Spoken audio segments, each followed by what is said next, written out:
कुंज बिहारी श्री हरिदास, बहुत बहुत स्वागत है आपका आपके अपने चैनल पर। मैं हूं अंकित और मैं आपके लिए लेकर आता हूं बांके बिहारी और राधा रानी के चमत्कारों की सच्ची घटनाएं। आज की जो घटना है वो दिल्ली के रहने वाली एक ऐसी महिला की है जो बिहारी जी से बड़ा प्रेम करती थी और हर महीने वृंदावन जाया करती थी। अब वो वृंदावन से लड्डू गोपाल को अपने घर ले आती हैं और बड़ी तन्मयता से सेवा करती हैं। उनके घर में 2 बच्चे थे, एक लड़का और एक लड़की, और उनके पति भी थे, लेकिन समय के चलते उनके पति का देहांत हो जाता है। उसके बाद वो खुद ही अपने बच्चों को बड़ा करती हैं और जब वो बड़े हो जाते हैं तो अपनी नौकरी के चलते वो कहीं ना कहीं बाहर शिफ्ट हो जाते हैं। उसके बाद वो जो महिलाएं वो अकेली पड़ जाती हैं।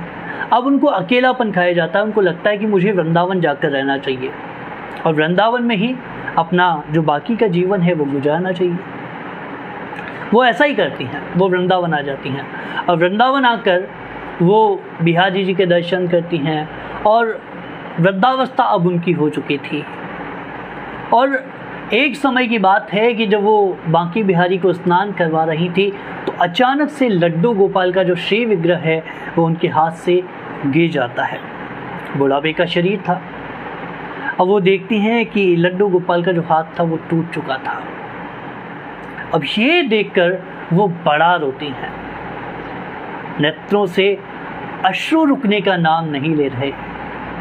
उनको यही दुख होता है कि मेरे हाथ से आज मेरे गोपाल गिर गए, मेरा बालक गिर गया।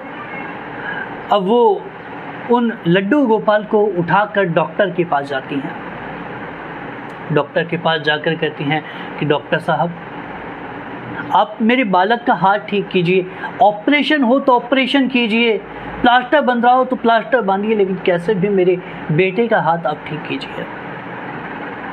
अब जब डॉक्टर देखता है कि ये तो किसी मूर्ति को लाई है, लड्डू गोपाल की मूर्ति है, डॉक्टर सोचता है कि शायद माता जी का दिमाग ठीक नहीं है।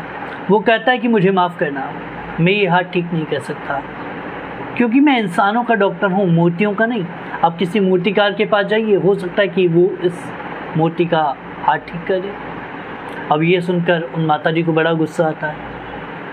अब उनको कोई रास्ता नहीं सूझता तो वो लड्डू गोपाल को अपने घर पर लाती हैं और अब वो सोचती हैं कि अब कैसे इनका हाथ ठीक किया जाए। तब वो खुद ही लड्डू गोपाल के हाथ पर हल्दी का लेप करती हैं, हल्दी चंदन का लेप करके उनके हाथ पर पट्टी बांध देती हैं। और जब वो लड्डू गोपाल के हाथ पर पट्टी बांधती हैं तो वो सोचती हैं कि अब इस सब से मेरे बेटे को आराम मिलेगा, मेरे गोपाल को आराम मिलेगा। और अब वो ना लड्डू गोपाल को नहला रही हैं, ना कुछ कर रही हैं, बस भोग लगाती हैं, क्योंकि उनको लगता है कि इस अवस्था में, इस कंडीशन में तो मेरे लाल को नहलाना ठीक नहीं होगा। अब एक समय की बात है कि वृंदावन में उनके बेटे बहू भी आते हैं और उनकी बहू सोचती हैं कि आज मैं ठाकुर जी की सेवा करती हूँ। लेकिन जैसे ही वो ठाकुर जी को नहलाने जाती हैं तो वो देखती हैं कि ठाकुर जी के हाथ में पट्टी बंधी हुई है और वो जो माता जी की बहू होती है वो कहती हैं कि आपने क्या कर रखा है, लड्डू गोपाल को अपने कितने दिनों से नहीं नहलाया। तब वो अपनी बहू को सारा वृत्तांत बता देती हैं। वो कहती हैं कि लाला का हाथ ठीक हो जाएगा, अभी 25 दिन हो गए और 1 महीना होते ही मैं खुद ये पट्टी निकाल दूंगी। तब उनकी बहू सोचती है कि माता जी को बड़ा प्रेम गोपाल जी से है तो हो सकता है कि इनका भाव हो।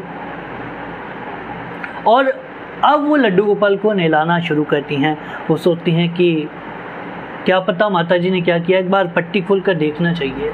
तो जैसे ही वो लड्डू गोपाल की पट्टी को खोलती हैं वो देखती हैं कि लड्डू गोपाल का हाथ जुड़ चुका था। वो टूटा हुआ हाथ उस हल्दी से जुड़ चुका था। तो अगर हमारा प्रेम निश्चल हो, निष्कपट हो और विश्वास पूर्ण हो तो हमारे हर भाव को मेरे बांके बिहारी अंगीकार करते हैं और हमारी हर श्रद्धा की वो लाज रखते हैं।